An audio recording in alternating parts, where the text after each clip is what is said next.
Bismillahirrahmanirrahim. Assalamualaikum warahmatullahi wabarakatuh. Innal hamdalillah nahmaduhu wa nasta'inuhu wa nastaghfiruh wa natubu ilaihi wa na'udzu billahi min syururi anfusina wa sayyiati a'malina. May yahdihillahu fala mudhillalah wa may yudlil fala hadiyalah. Asyhadu an la ilaha illallah wahdahu la syarikalah wa asyhadu anna Muhammadan abduhu wa rasuluh sallallahu alaihi wa ala alihi wa ashabihi wa sallama tasliman katsira. Amma ba'd. Ibadallah, hadirin kaum muslimin yang dirahmati Allah, kita bersyukur bisa melanjutkan kembali pembahasan kita dari kitab salah satu usul karya Syekh Muhammad At-Tamimi rahimahullahu ta'ala. Dan sekarang kita masuk dalil isti'anah. Qala al-mu'allif rahimahullah, dalil wa dalilul isti'anah qauluhu ta'ala. Dan dalil isti'anah adalah firman Allah ta'ala, iyyaka na'budu wa iyyaka nasta'in. Hanya kepadamu ya Allah kami beribadah, dan hanya kepadamu kami minta pertolongan. Wa fil hadis, dan juga di dalam hadis, idasta'anta fasta'in billah. Jika kamu minta tolong, maka minta tolonglah kepada Allah.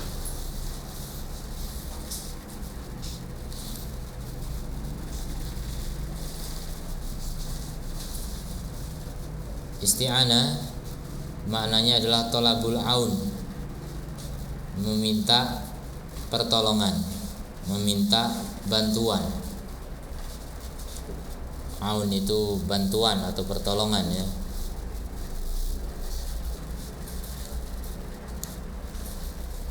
Dan dia ada 5 macam. Isti'anah ada 5 macam.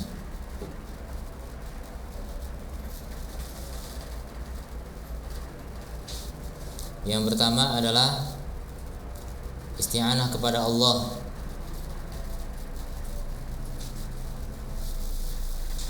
Isti'anah kepada Allah, maka ini adalah isti'anah yang mengandung kesempurnaan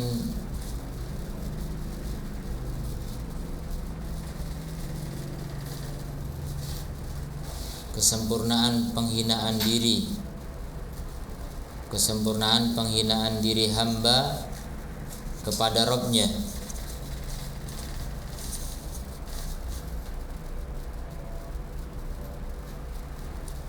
Wa tafwidul amri ilaihi, dan menyerahkan urusan kepadanya.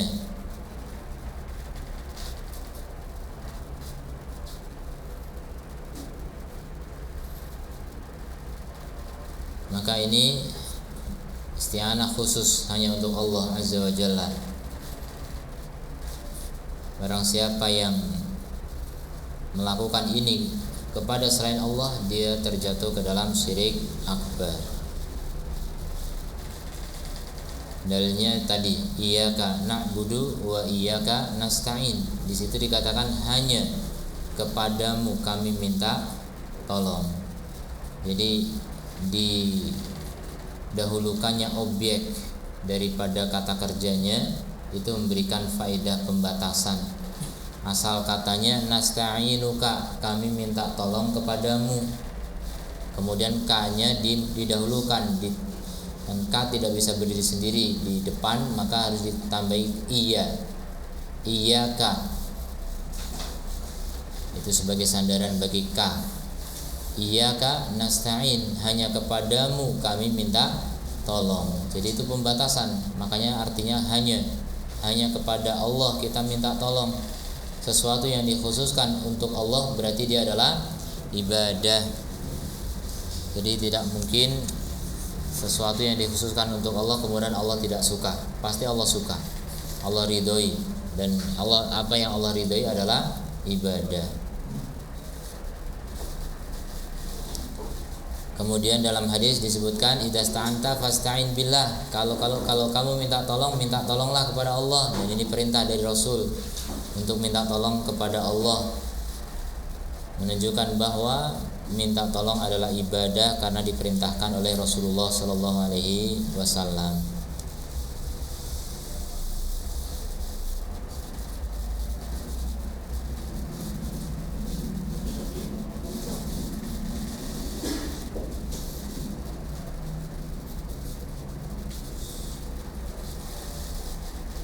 Kemudian yang kedua, isti'anah bil makhluk, minta tolong kepada makhluk dalam perkara yang mampu dia lakukan,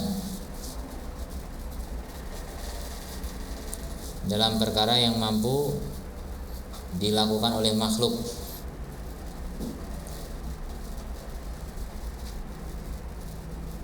Maka hukumnya tergantung dalam urusan apa. Maka hukumnya tergantung dalam urusan apa. Kalau dalam urusan kebaikan dan takwa, maka ini hukumnya disyariatkan.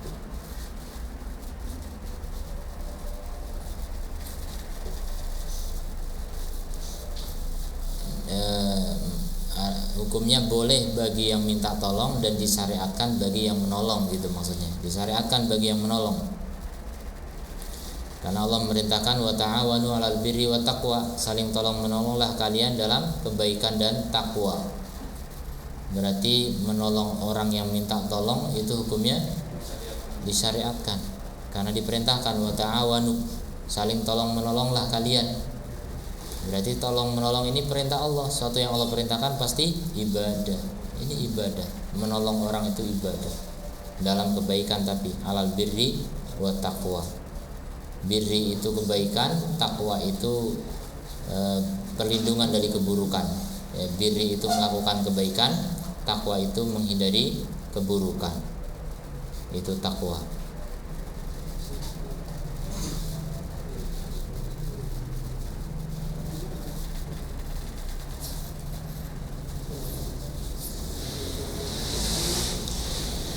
Tapi kalau urusannya itu urusan dosa dan permusuhan, maka hukumnya haram, ya.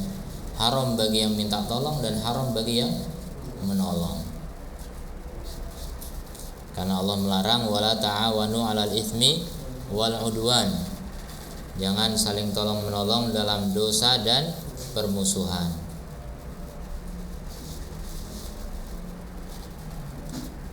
Kemudian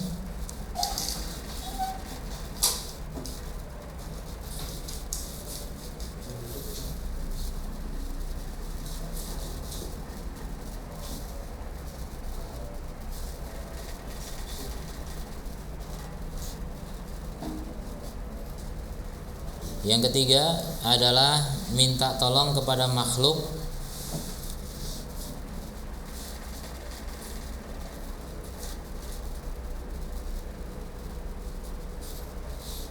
yang dia tidak mampu melakukannya. Maka ini hukumnya sia-sia. Hukumnya sia-sia.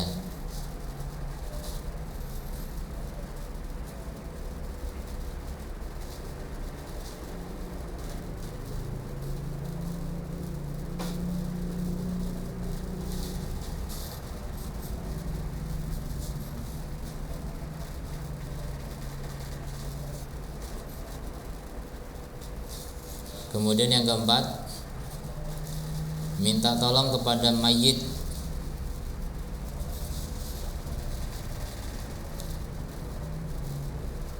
Minta tolong kepada mayit atau makhluk hidup, tapi dalam perkara yang dalam urusan gaib, tapi dalam urusan gaib.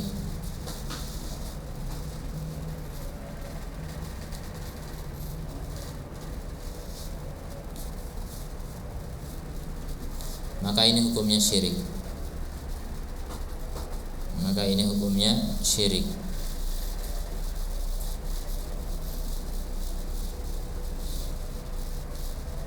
Karena ini pasti ada keyakinan bahwasanya makhluk tersebut memiliki pengaturan gaib gitu, pengaturan yang rahasia, tersembunyi, kekuatan tersembunyi. Maka ini adalah keyakinan syirik. Kemudian yang kelima,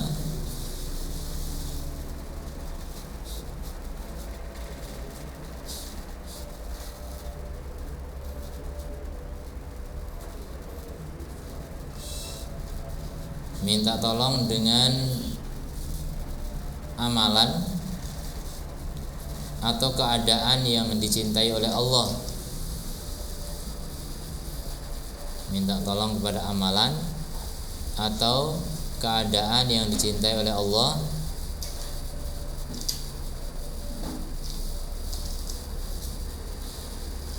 maka ini hukumnya disyariatkan.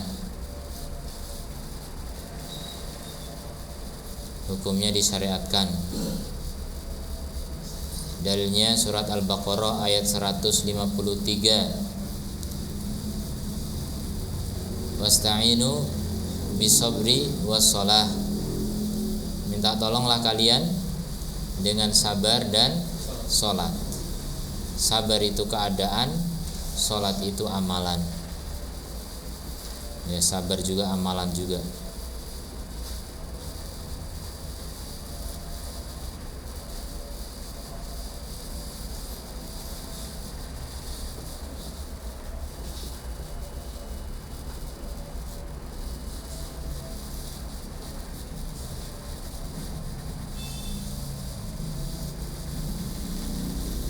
Itu 5 macam isti'anah ya, 5 macam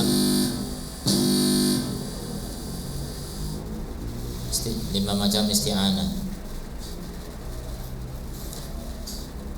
Berikutnya wa dalil isti'adah. Dalil isti'adah adalah firman Allah Ta'ala,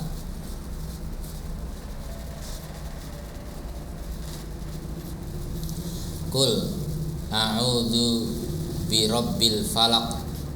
Katakan wahai Muhammad, aku berlindung kepada Rabbnya al-falaq. Al-falaq itu al-fajr, atau yang membelah fajar, yaitu Allah. Rabbnya fajar ya Allah.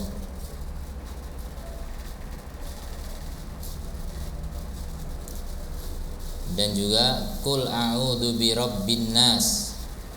Katakan aku berlindung kepada Rabbnya manusia.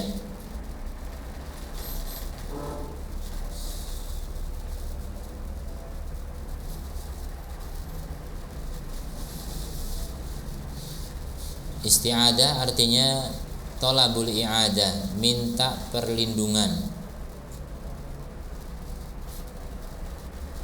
Minta perlindungan dari sesuatu yang dibenci,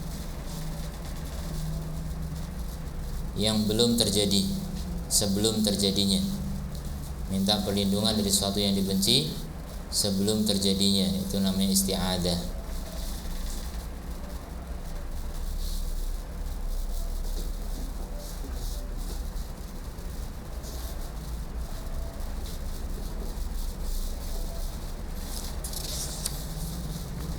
Isti'adah ada 4 macam. Yang pertama, isti'adah kepada Allah Ta'ala.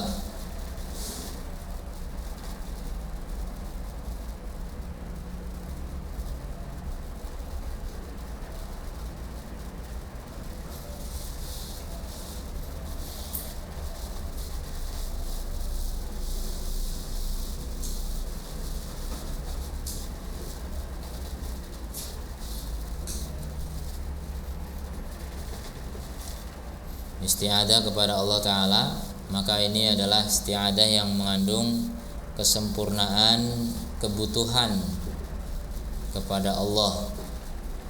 Kesempurnaan kebutuhan kepada Allah. Jadi fakir, iftikor, kita merasa butuh sekali kepada Allah. Maka ini jelas ibadah yang agung.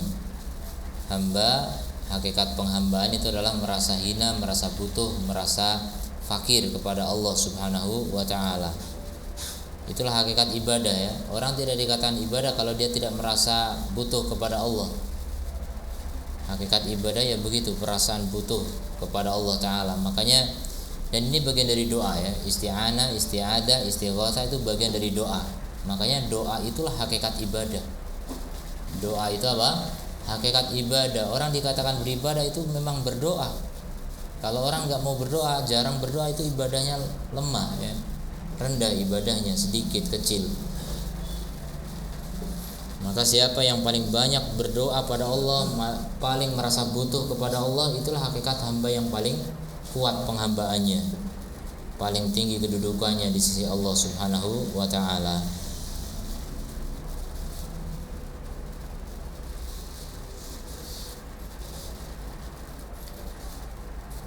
Ya, jadi isti'adah kepada Allah ini merupakan ibadah. Dalilnya seperti yang disebutkan oleh penulis ya.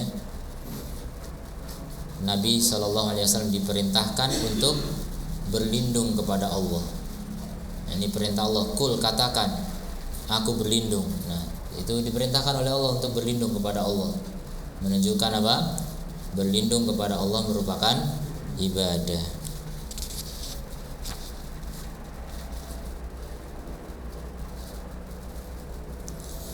Dan berlindung di sini dari segala keburukan ya.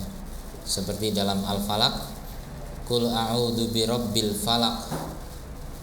Aku berlindung kepada Rabbnya Al-Falaq. Dari apa berlindungnya? Min syarri ma khalaq.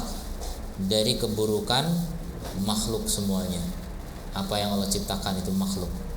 Ya udah, semua makhluk kita berlindung kepada Allah taala.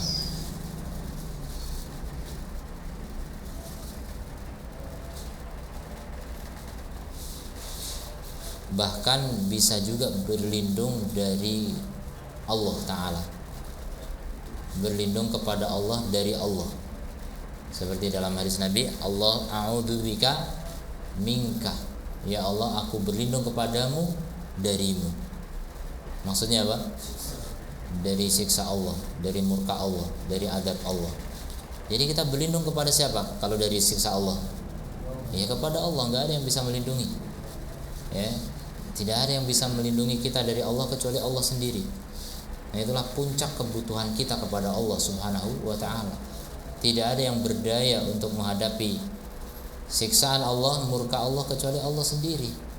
Ya, kita pasrahnya kepada Allah. Makanya hakikat penghambaan di situ ya. Orang yang betul-betul merasa butuh kepada Allah Subhanahu wa taala. Siapa yang menolong kita? Siapa yang bisa memberi rezeki kita? Siapa yang bisa membantu kita? Siapa yang bisa mensukseskan kita kalau bukan Allah? Makanya tingkat penghambaan makin tinggi ketika apa? Kita makin merasa butuh kepada Allah, makin merasa pasrah, makin merasa apa? Tawakal, bersandar hanya kepada Allah Subhanahu wa taala. Dan doa-doa ini menunjukkan kekuatan tawakal, dan tawakal itu adalah partnernya ibadah ya. Tadi iyyaka na'budu wa iyyaka nasta'in. Ini merupakan inti dari intinya Al-Qur'an ya. Jadi ini luar biasa, iyyaka na'budu wa iyyaka nasta'in ini.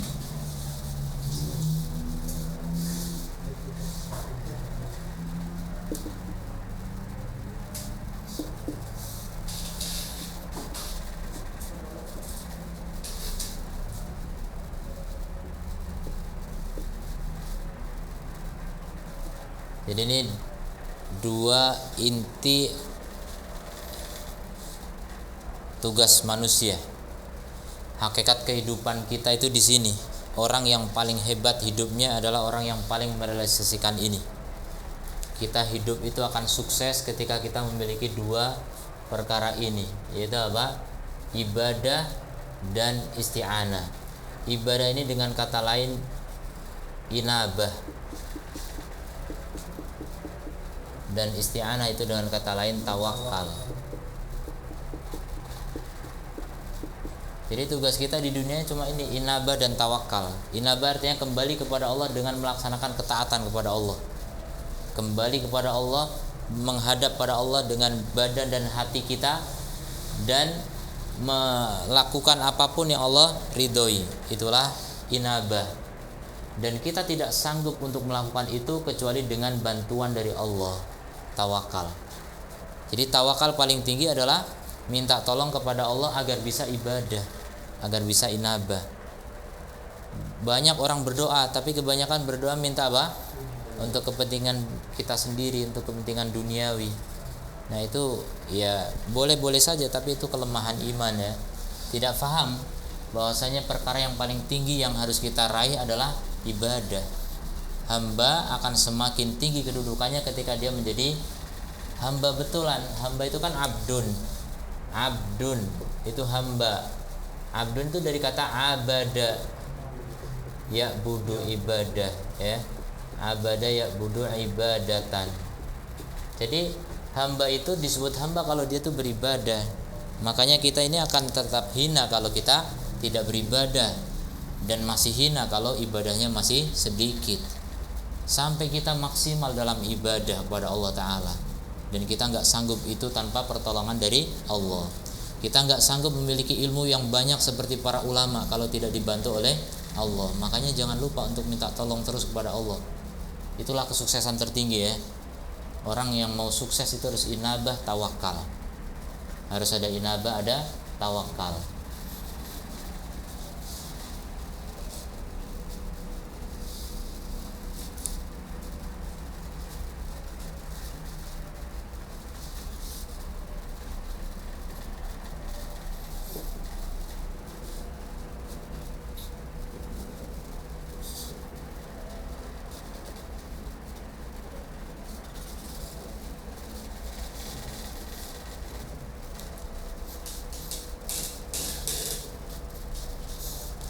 Kemudian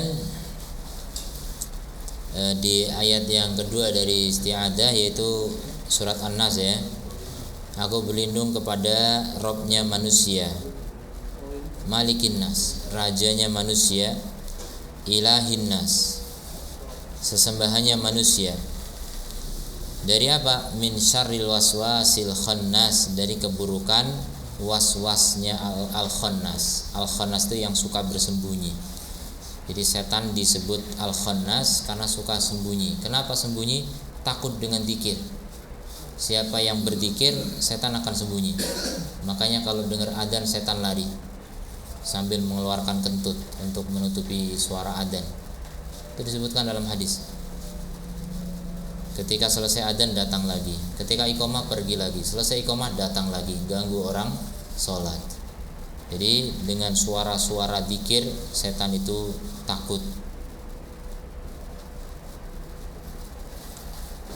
Ini berlindung dengan banyak hal, ya semuanya kembali ke Allah semua ya. Untuk berlindung dari apa? Satu kejahatan, yaitu waswas setan. Sedangkan di Al-Falaq berlindung dengan satu sifat Allah, yaitu Rabbnya Al-Falaq, tapi berlindung dari banyak hal. Min syarri ma khalaq, wa min syarri ghasikin idza waqab, malam kalau sudah gelap, wa min syarri naffatsati fil uqad, dari tiupan para nenek sihir ya, yang meniup di sangkakala. Naffatsat itu nenek-nenek sihir. Dulu penyihir itu rata-rata wanita, nenek-nenek. Ya sekarang kakek-kakek juga. Enggak cuma orang tua juga, anak muda juga banyak. Penyihir banyak. Alladzi naffatsati fil uqad, yang meniupkan di uqad ya, buhul-buhul, ikatan-ikatan itu nyantet. Kemudian wa min syarri hasidin idza hasad, dan dari keburukan orang yang hasad ketika berhasad, kedengkian. Dan setiap orang punya potensi untuk memiliki dengki. Kata Ibnu Taimiyah, ma khalal jasadu minal hasadi, tidak kosong satu jasad pun dari hasad. Jadi semua kita punya hasad. Bedanya orang yang berilmu akan menekannya, orang yang jahil akan membiarkannya. Makanya kita berlindung dari hasad ini. Dan ini dua surat ini turun untuk meruqyah Nabi SAW karena terkena sihir. Jadi Nabi pun terkena sihir. Ya, itu menunjukkan Nabi juga manusia. dan ada hikmah di balik itu agar apa? Umatnya bisa mencontoh gimana cara mengobati sihir, mengantisipasi sihir juga. Jadi kalau kita hidup merasa ada ancaman, kita akan waspada. Coba kalau kita hidup tanpa ada rasa ancaman, kita akan tidak ada kewaspadaan sama sekali. Nah, itulah kehidupan mukmin. Dia harus ada harapan, ada rasa takut. Kalau hanya harapan saja, kita akan cenderung apa? Lalai. Tapi ketika ada kekhawatiran, ada ketakutan, kita akan waspada, kita akan mawas diri, dan seterusnya. Kemudian yang kedua, isti'adah yang kedua adalah isti'adah dengan sifat dari sifat-sifat Allah. Ini hukumnya juga disyariatkan. Seperti misalnya berlindung dengan kalamullah yang dicontohkan oleh Nabi SAW, a'udzu bikalimatillahi tammati min syarri ma khalaq. Aku berlindung dengan kalimat-kalimat Allah yang sempurna dari keburukan apa yang Allah ciptakan, dari keburukan makhluk.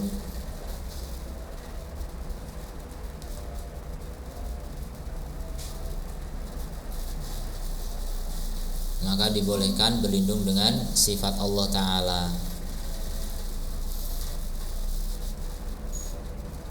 Kemudian contoh yang lain, Nabi juga berdoa, a'udzu bi'adzamatika an uqtala min tahti.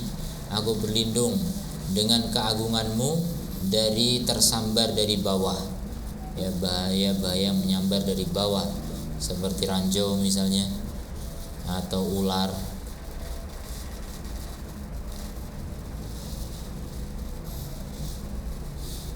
Kemudian juga dengan izzah, Nabi berdoa, a'udzu bi'izzatillahi wa qudratihi. Aku berlindung dengan keperkasaan Allah dan kekuasaannya, min syarri ma ajidu wa uhadir, dari keburukan yang aku dapati dan aku waspadai.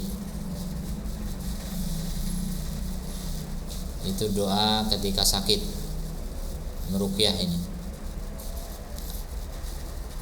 Kemudian juga berlindung dengan ridho, a'udzu biridhoka min sakhatik. Aku berlindung dengan ridhomu dari kemurkaanmu.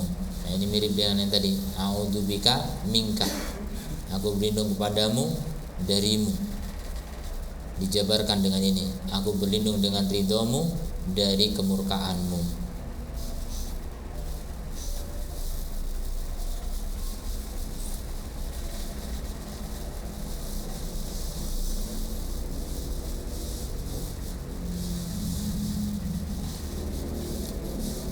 Ketika turun ayat, kul katakan wahai Muhammad, huwal qadiru, dialah Allah mampu, ala an yab'atsa alaikum adaban min fawqikum.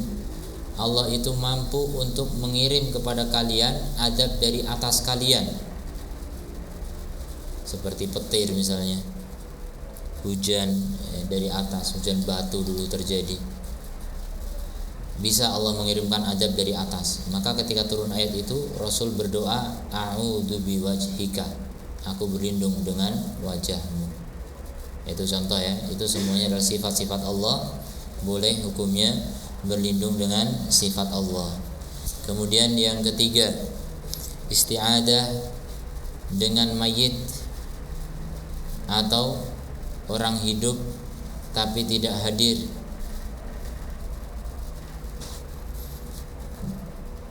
Atau tidak mampu, maka ini hukumnya syirik akbar.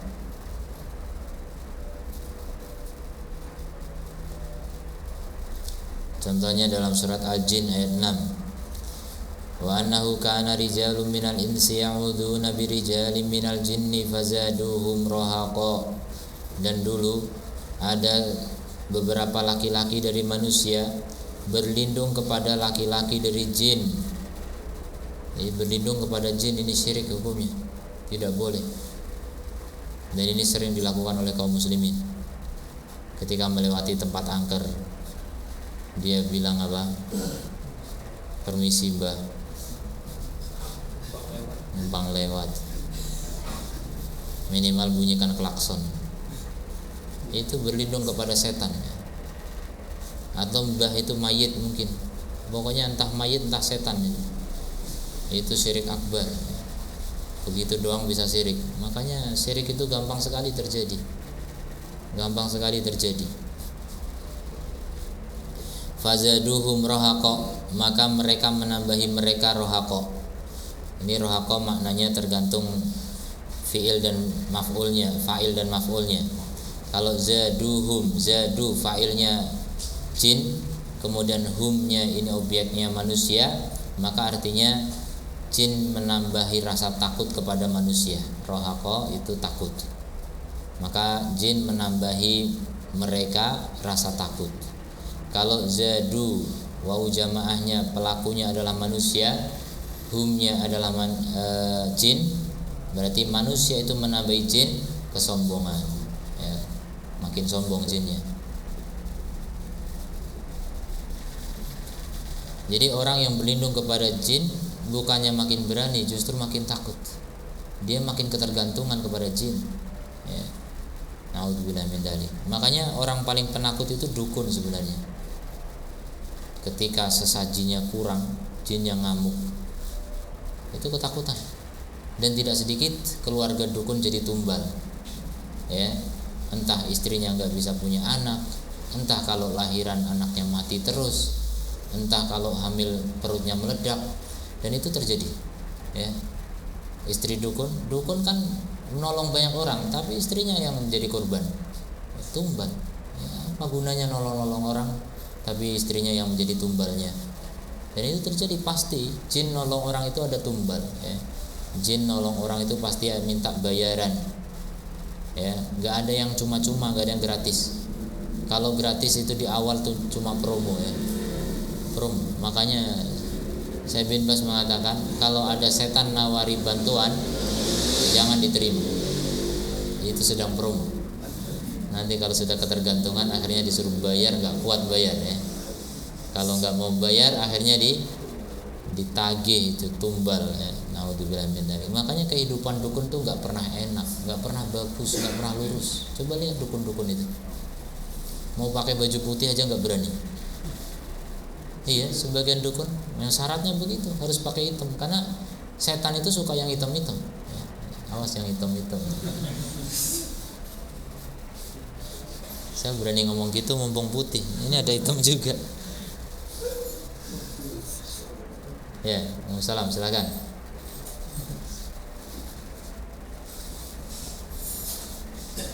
Jadi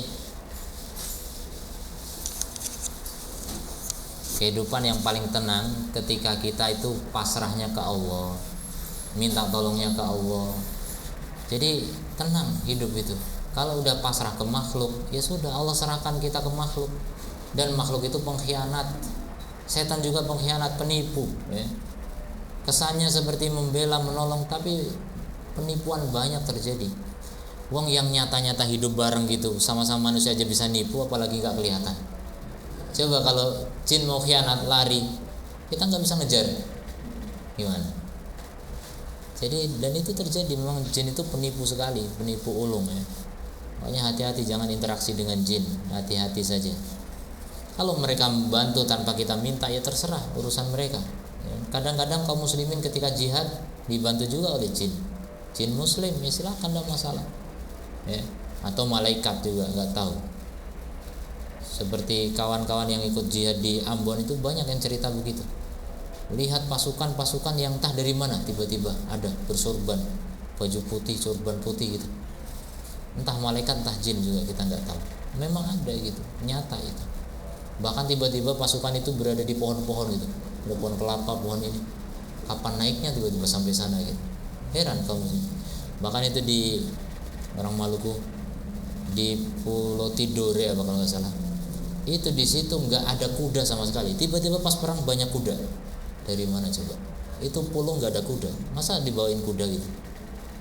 Mustahil. Dan setelah perang ya hilang. Sudah selesai. Dan itulah bantuan dari malaikat atau jin. Jin pun bisa bantu seperti itu. Nggak masalah kalau nggak nawarin. Pokoknya bantu aja gitu. Nggak usah transaksi gitu.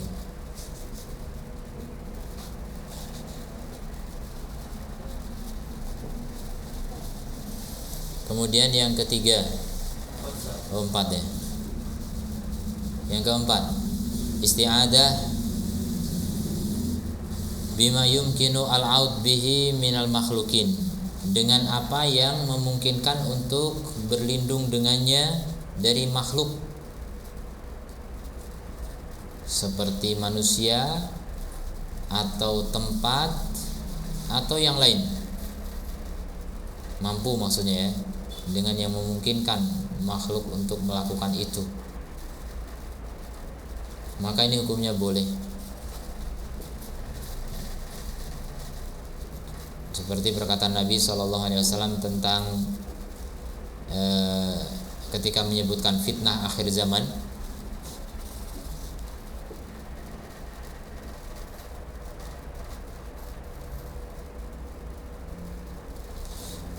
kata beliau, wa man wajada malja'an aw ma'adan falya'ud bih, siapa yang mendapati tempat bernaung atau tempat berlindung, maka berlindunglah dengannya. Contohnya rumah. Makanya ada juga dalam hadis Nabi menyebutkan, tuba, beruntung orang, bukan itu, ntar.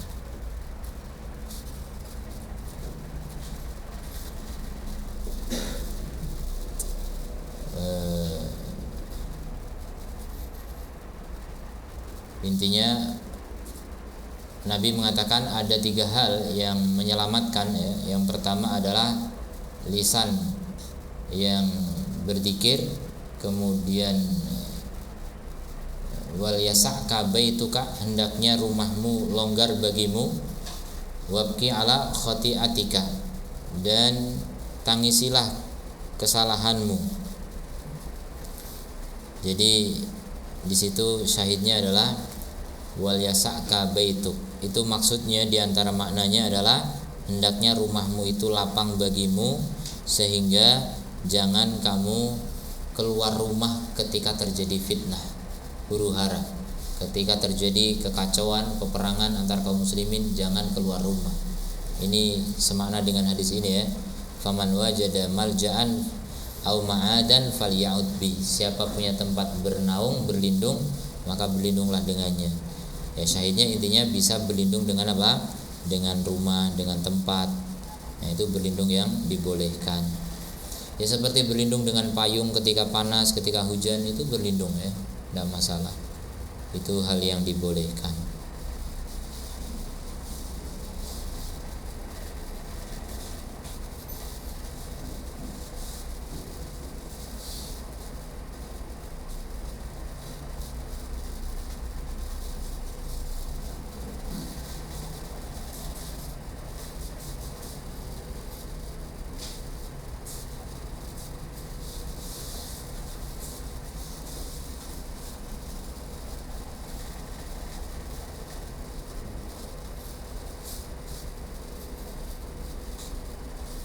Jadi hadis Nabi ketika ditanya man najah ya, apa itu keselamatan?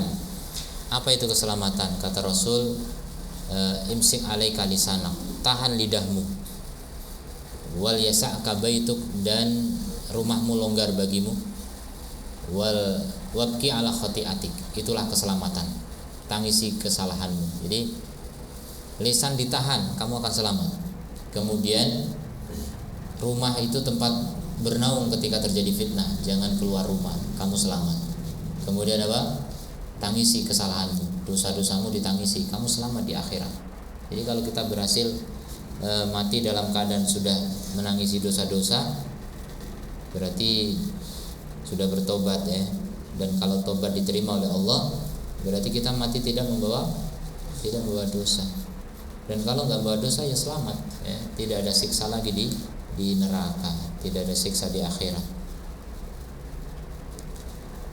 Itu isti'adah dengan makhluk yang memang mampu melakukan, dibolehkan.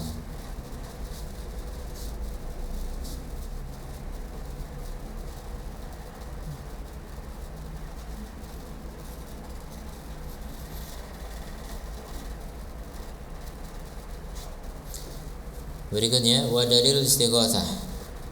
Dan dalil istighatsah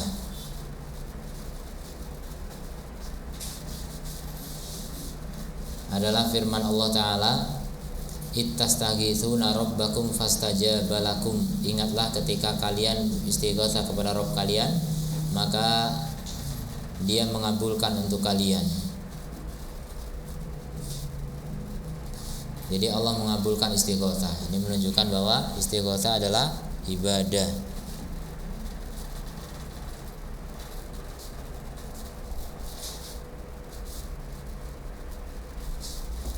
Istighatsah artinya tolabul ghaus, minta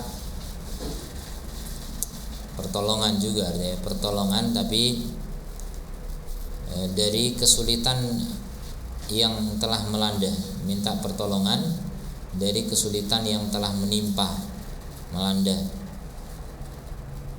Jadi minta diselamatkan dari kesulitan lah gitu intinya.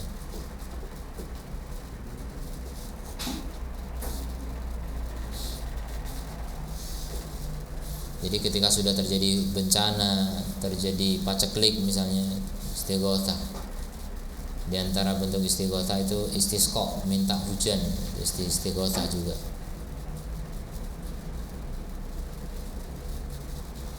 Ketika perang, istighatsah.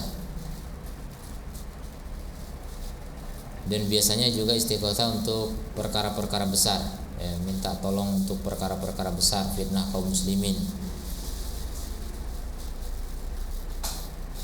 Istighatsah ada beberapa macam. Yang pertama, istighatsah kepada Allah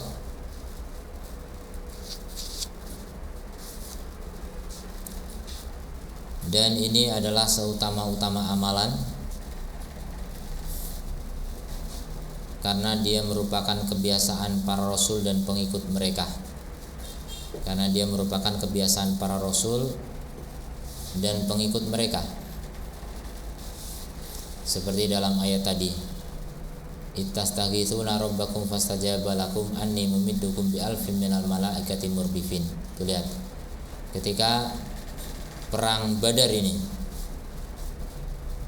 Jadi ini ayat bercerita tentang perang Badar. Rasulullah istighatsah kepada Allah, minta tolong. Dari gentingnya suasana mencekam, bagaimana kaum muslimin sedikit berperang menghadapi orang kafir yang jumlahnya 3 kali lipat. Maka Rasul mohon dan memohon kepada Allah tak henti-hentinya sampai ridahnya jatuh. Sampai Abu Bakar bilang, sudah ya Rasulullah. Maka apa yang terjadi? Allah kabulkan istighatsahnya Rasul. Kemudian anni mumiddukum bi alfin minal malaikah, kami bentangkan untuk kalian dengan 1000 malaikat. Masya Allah, jumlah pasukan kafir 1000 dihadapi 1000 malaikat, ya sudah, murdifin, silih berganti terus, makanya menang.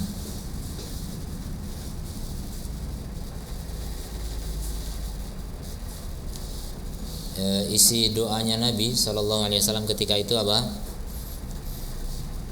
Allahumma juz li ma wa'atani, ya Allah tunaikan untukku apa yang kau janjikan kepadaku. Jadi Allah menjanjikan kepada Rasul akan memenangkan di atas seluruh agama. Ya, waladi arsala rasulahu bil huda liyudhhirahu ala bil huda wa dinil haq liyudhhirahu ala dini kulli, untuk mengalahkan seluruh agama. Kemudian Allahumma in tahlak hadhil isabah, ya Allah kalau hancur kelompok kecil ini min ahli Islam, dari ahli Islam, la tu'bad fil ardi, kamu tidak akan disembah di muka bumi. Ini memelas banget kalau udah kayak gitu. Maka Allah tolong. Jadi kalau antum berdoa juga gitu ya, doa itu memelas banget ke Allah. Ya Allah, siapa lagi yang bisa menolongku kalau bukan Engkau gitu. Katakan itu dengan penuh kepasrahan, pasti Allah akan tolong ya. Allah suka sekali melihat hambanya yang sudah enggak berdaya, sudah enggak punya harapan kecuali kepada Allah Subhanahu wa ta'ala.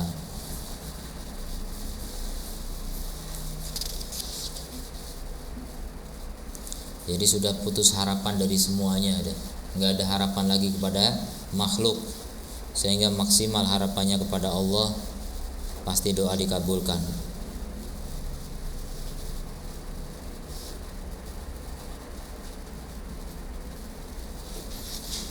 Kemudian yang kedua, istighatsah kepada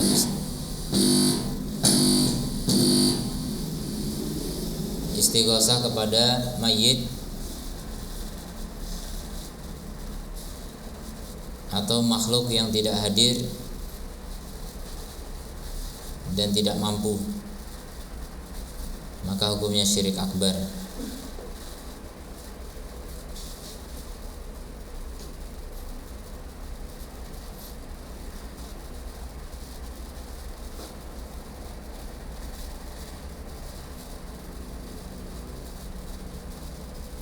Yang ketiga, istighatsah dengan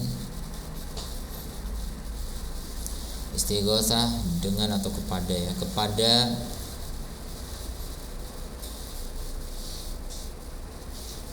orang